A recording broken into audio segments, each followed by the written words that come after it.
1991. He raped me. I'm not a blue blob.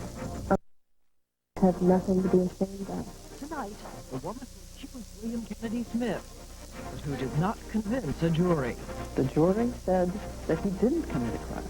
For the first time, she goes public with her name and face and answers questions about herself, of what happened that night, and about those gaps in her testimony.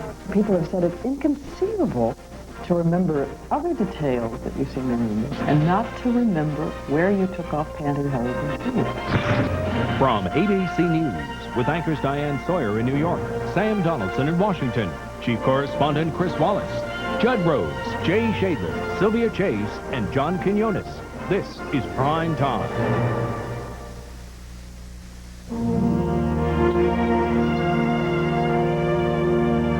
Prime Time. From New York, Diane Sawyer. Good evening and welcome to Prime Time.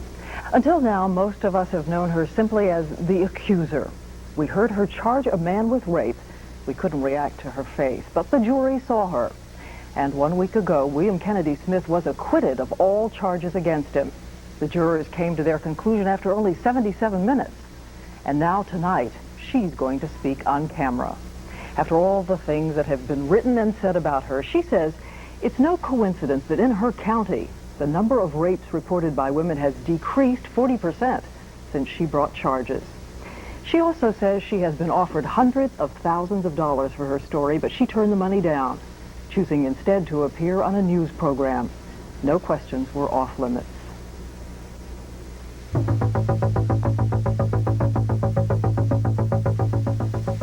The people watching us should know that you made one request of us, which was that after all this time, you be allowed to be the one to say your name, and we're going to respect that.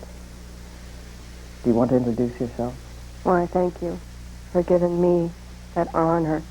Out of everyone who's used my name, for once it's an honor to say that I am Patricia Bowman. And thanks. After all this time, after the aggressive effort to protect your privacy, after sitting behind that gray circle everyone saw on television, why are you going on camera now? I'm not a blue blob. I'm a person. It's my name. And it's me. I'm a human being. I have nothing to be ashamed of. I know that the reporting of rapes has gone down. I'm terrified that victims everywhere have seen my case, and potential victims who have seen my case will not report because of what's happened to me. And that is one of the strongest motivations to, quote, come out, because you can survive. When then did you make the decision in your own mind that you were going to sit and let your face be shown? It was shortly after one of the defense attorneys was going on national TV telling everybody that, she's mentally disturbed. I'm not. I would have looked into her obvious mental problems and the reasons why she brought this. We know that this woman has had a difficult life, that she's disturbed, and we only wish the best for her and hope that she can straighten out her life. I think he'd like to think I'm disturbed. He said they're praying for you? Yeah. It's quite well known about their PR campaign. Tell me about it. What do you mean? Each and every morning, each and every day at noon, each and every day from 5 to 7, and in each and every newspaper, I had to see the face of the man who raped me. That's hard. Then I had to see the face of the man who raped me change into a man with a puppy, a man kissing school children. But you know what the defense said? They said that there's Willie Smith, feeling the scorch of publicity. His name is out there in public. And they said, of course, that you were hiding behind your anonymity. He was not raped. I was. And yet the jury acquitted. It doesn't mean I'm not a victim of rape. But it means that his name has been out there all of this time, attached to an accusation of rape. And now, he would argue to you, probably he can't get his name back either. If that man is suffering any repercussions from the past 9 months, he should, in my mind. I don't mean to be vindictive. I'm still terribly frightened of him. Where were you when you heard the verdict? It was unbelievable.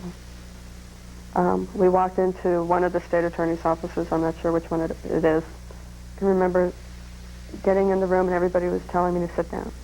Sit down, Dad. Sit down, sit down, sit down. I didn't want to sit down. I was nervous. And I remember just leaning up against this door frame. And I remember the words.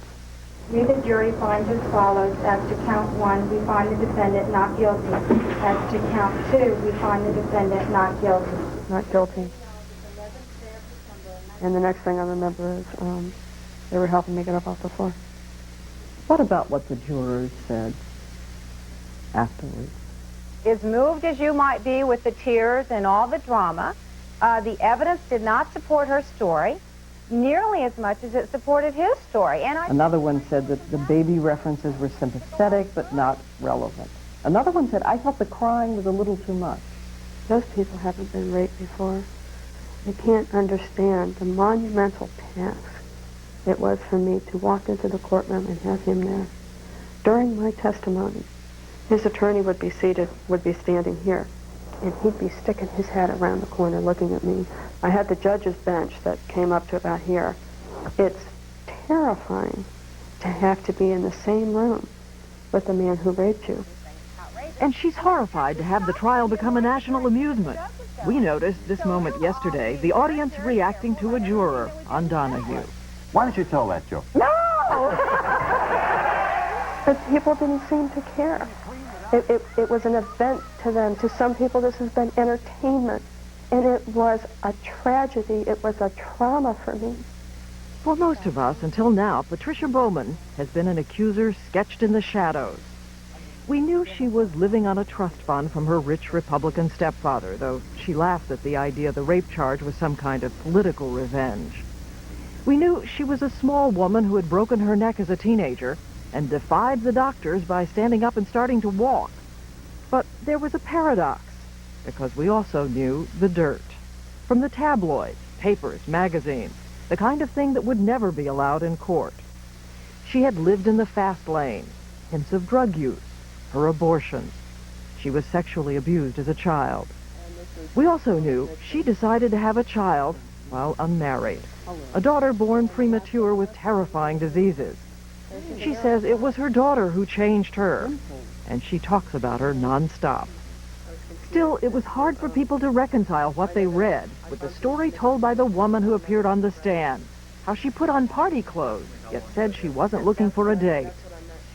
I have heard a number of people say it is simply not credible that she was going to her friend's house to visit with a small child, dressed the way she was dressed, and that it undermined everything else that happened after that because she didn't say what is clear to everybody, they say, on the outside, that she was going out to have a good time. I hadn't been out in a long time.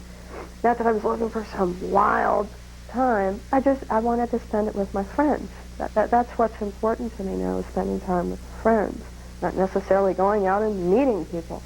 But I think what they're saying is that if she hadn't presented what was really kind of Betty Crocker approach to the evening and had gone ahead and said what seemed to them to be true, that yes, there was flirting. Yes, it was romantic. Whatever happened later on, but to go ahead and acknowledge those things, because they said it just wasn't credible otherwise. But see, I didn't feel that. What was she doing out at 3 o'clock in the morning? Well, I'm sorry. I am a human being, whether I'm male or female. I'm entitled to the same rights as any other person. And I was out at 3 o'clock in the morning. I didn't know it was 3 o'clock in the morning. Didn't have a watch on. The first clue was when the lights came on. But so was he. You know, but so that I was out at 3 o'clock in the morning, does that mean he has the right to rape me? Mr. Black has now said on television, you know, we couldn't tell the jury about her one-night stand, about her abortion. That is my privacy. That has nothing to do with what he did to me that night. His behavior was criminal. I knew that I wasn't promiscuous, that I hadn't worked for an escort service, that I wasn't on drugs that night. and any of the variety of things that they had to say. Because, you know, again, you keep reading in the paper these stories. But see, Where are they coming from? That, you know, that she was a tease, that she was a little wild, the New York Times reported. The New York wonderful Times. little piece, yes, the nation's most reputable newspaper, who stands outside a 2-year-old bedroom window. An article in the New York Times named her name, raised questions about her past, and even gave the titles of the books on her baby's bookshelf. The only way to see those book titles is to stand right next to the shrubbery, looking in an innocent child's bedroom window. Now, that's news that's fit to print from the nation's most respectable newspaper. Is it possible that you overreacted to and over-remember what happened that night because you do have some deep-seated distrust of men based on what you went through? No, I don't have a deep-seated distrust of men. You were abused as a child? Yes. But it has never been a problem for me. Initially, I did what children do. I told a parent, and the parent got me out of there. Because they do maintain that you were carrying around this instability. I find it kind of amazing if I was that it finally surfaced at the age of 30. The defense implication was you were a drug user. Cocaine. Do you use cocaine? No. Did you? Previously in my life, as many people have, I did, but I made the conscious decision not to. How long ago? I made a strong decision not to years ago. So I did a small amount over a year ago and didn't want to fall back into that, and so I have not used drugs in over a year. So well before April. Oh, yeah. Occasional use, heavy use. That's an occasional use. I've never been treated for a drug problem. I have never been treated for an alcohol problem. I have never been treated for a psychiatric problem. I know that society has a problem with victims because it's hard. It's real hard for people to admit that these crimes happen. It's easy to blame what happened to me or to try to blame what happened to me on mistakes that I've made in the past that awful lot of other people have made. It has nothing to do with the issue. As we said, the law agrees. The jury would never hear the things leaked to the press about her, just as William Smith's past conduct was ruled out, which meant it was going to be a test of credibility, his story against hers. It's incomprehensible for me to live every day of my life knowing how ruthless that man was in attacking me that night, to hear what he said on that stand. Ms. Bowman, I don't want to retry the case, and nobody wants any more suffering of any kind. But there are a lot of things he said that point to inconsistency in what you said, and no one has heard you answer.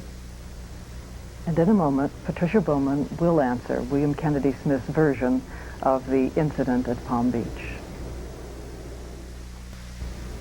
By the way, Ms. Bowman says that she has heard that the defense team hired detectives to gather negative information about her. As we said, we're not going to go over every moment in the trial, though there are many details that have stayed in people's minds. For instance, why did she call him Michael? In brief, she says she still doesn't know, but it was part of the trauma. He said it was part of her disorientation. She also says she doesn't know why she hid in the house after the alleged attack instead of running into the street, except fear has no logic. But we turn now to what became of the center of the case. Since there was no evidence of intoxication on either side, it came down to two versions of what happened on the beach that night. William Smith's version was presented for the first time in the courtroom and helped persuade the jury that he had been falsely accused. I was feeling that I'd gotten picked up, and she rolled over onto me and put her hand on me and proceeded to massage me. I said to Patrick, gosh,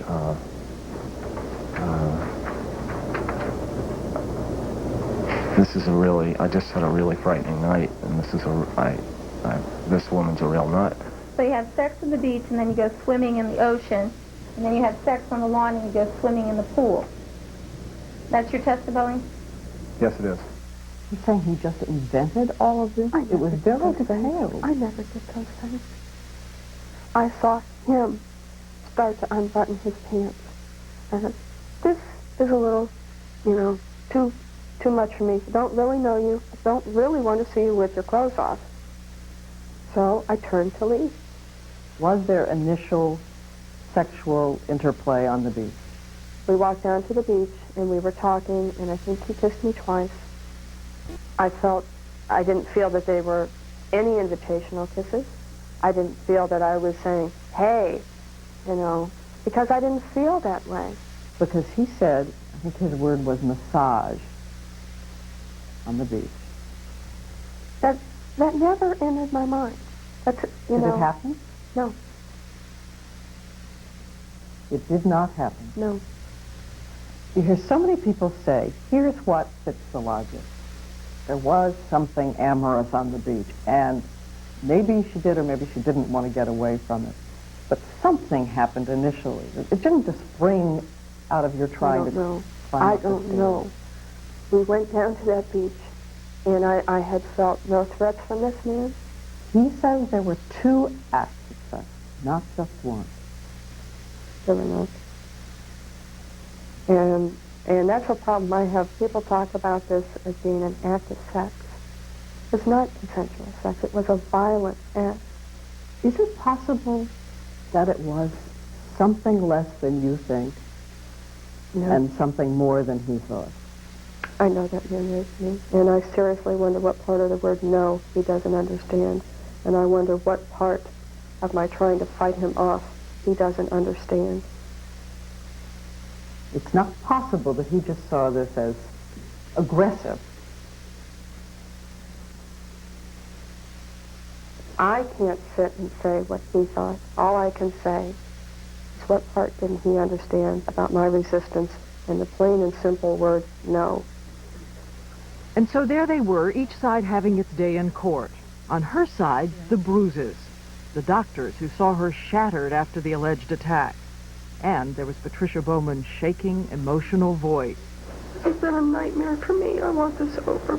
On his side, there was the expert who said William Smith couldn't have raped her if he was only partially aroused. Another expert who said her clothes were undamaged, not even damaged by grass stains. And perhaps most of all, her account had so many puzzling lapses. His was coherent, detailed. Yes. It kind of fit every nook and cranny. One juror said he was more credible than she was. He went on to say that his version was not nearly as contrived as yours. If I was going to contrive a testimony, don't you think I would have filled in the memory lapses? Think I would have come up with an explanation for that? And I don't have one. I don't know. I can't put it all together, and that's bothered me. I couldn't, and I hear all the criticism, why can't you remember it? And as hard as I've tried to forget then, I tried harder and harder to remember, and there are still points I cannot clearly remember. The pantyhose issue was a big one. A very big one. A number of the jurors said afterwards. But I still, to this day, right now, sitting here, I have no idea. It would have been very easy for me to say, oh, I did take the pantyhose off in the car, or I took the pantyhose off in the restroom, or I took the pantyhose off anywhere just to provide that information. But I can't lie. I can't say something I don't know is true. Her prosecutor wanted to introduce an expert who would say rape trauma syndrome often produces strangely spotty memories. But the judge said the prosecution had asked too late. But, Mr. Smith's team has said it was a very selective loss of memory. I don't understand it. And as I said, all I can testify to, and all I did testify, was the truth, what I know. I couldn't make something up to fit in the gaps. That's not right. They say, of course, the reason you didn't remember is that there was some kind of pre-sexual interplay in the car, that you were taking off your pantyhose there and your shoes. They said the reason they were all torn... The side of those hose, really scared me.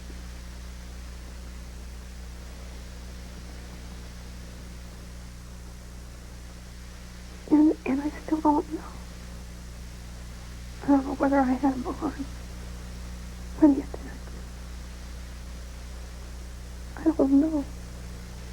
How could you have had them on? I mean, how would it... I don't know, but I don't know how they got all those holes in them. And it frightens me. And it's another, and I don't know. And it's almost emblematic of the violence involved. And it scares me. What do you mean? I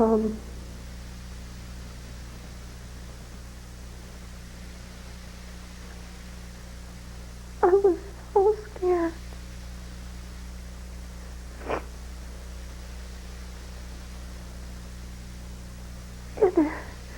And I'd never seen any of my clothing or whatever. And they showed me those videos in the courtroom.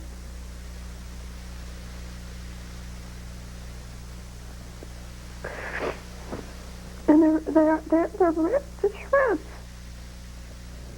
And I called her Kathy. What was her response? She sort of snapped. In what way? She got very, very upset, and she told me to get the hell off of her.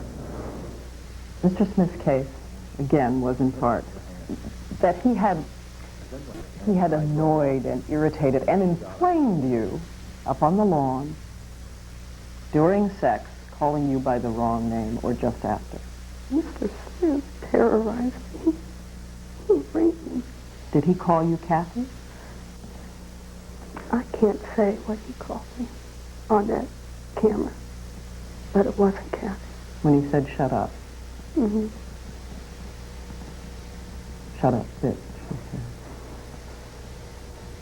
But he said what upset you so was that he called you by another woman's name. I don't know any other woman by that name.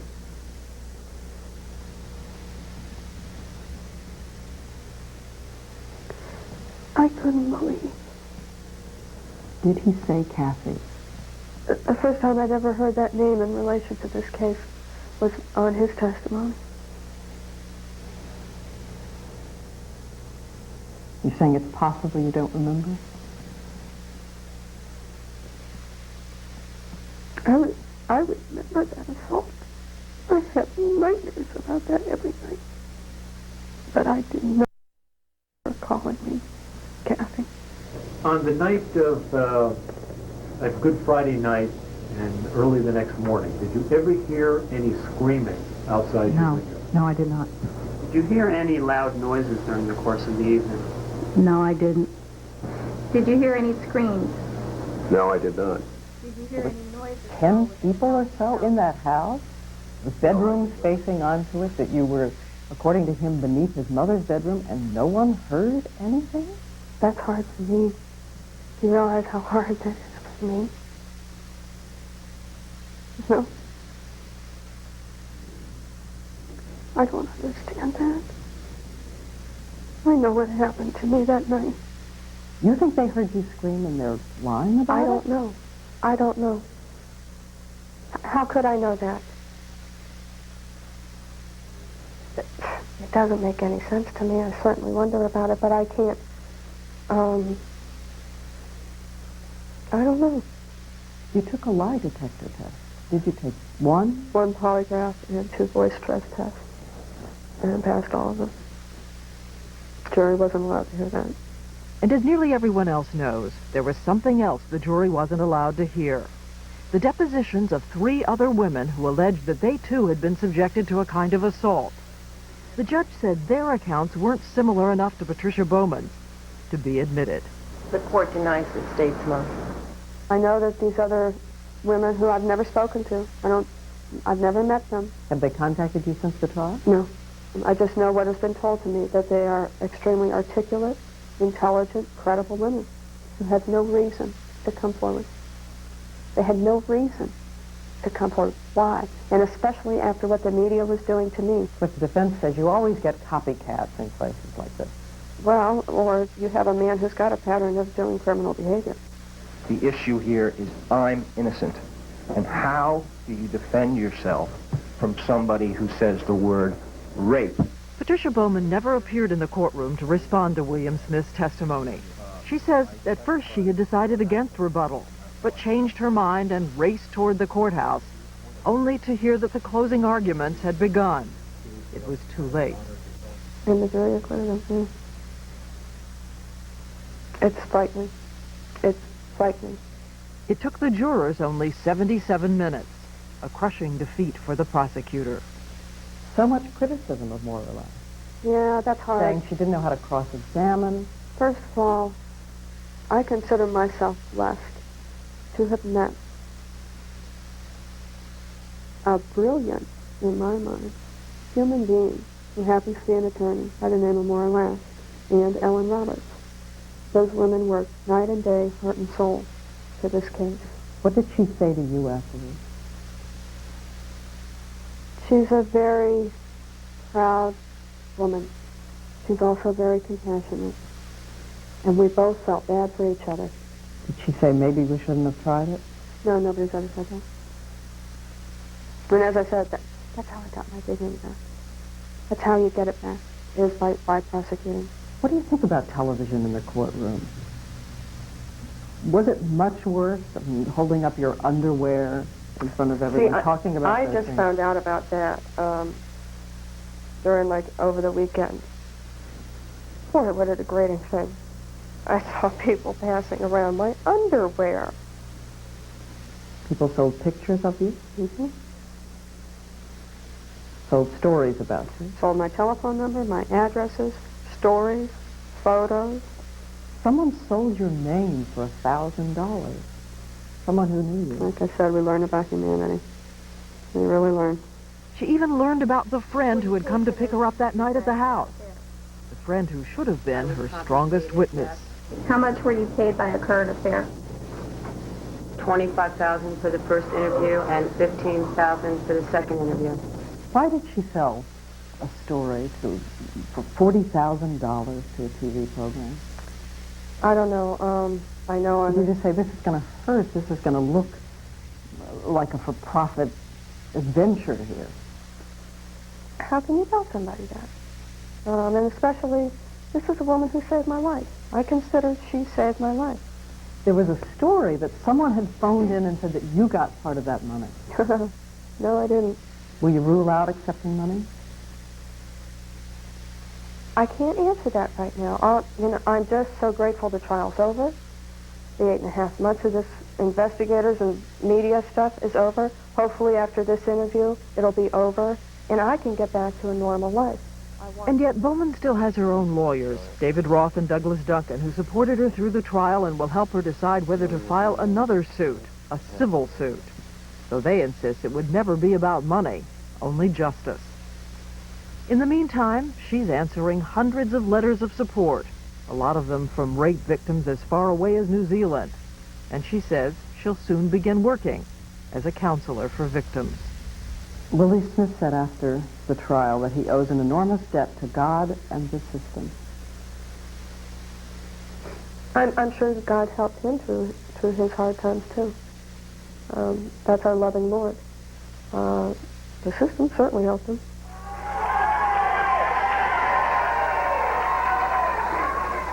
Certainly there are some people who don't believe me, that's a given.